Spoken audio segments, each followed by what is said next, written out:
Comparing sleep in shared and individual rooms during a training camp in elite young soccer players, a short report. Donc on se retrouve aujourd'hui pour une revue informelle d'études. Alors qu'est-ce qui s'est passé dans cette étude-là? Eh bien, en fait, ils ont pris des jeunes qui faisaient en fait un camp d'entraînement en football, hein, donc un camp d'entraînement type, je ne sais plus pendant combien de temps ça a duré, mais ça a duré.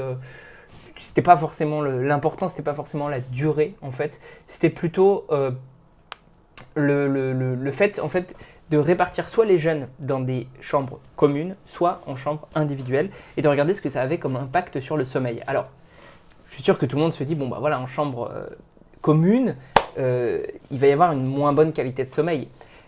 Ben oui, ça semble assez évident. Seulement, bah, il faut déjà faire une étude dessus, et puis surtout, à quel point. Et là où j'ai trouvé ça assez intelligent, c'est qu'ils ont mis des moniteurs de sommeil, enfin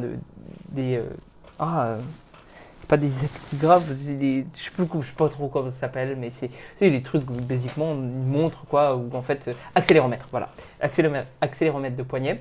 Et ils ont regardé le nombre de mouvements qui étaient faits, l'activité, etc.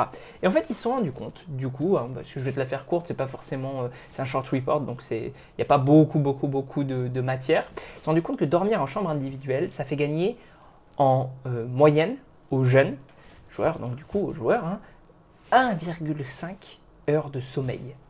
C'est énorme quand on sait ce que ça peut avoir comme impact sur les blessures, sur le fait d'être réveillé ou pas, c'est énorme.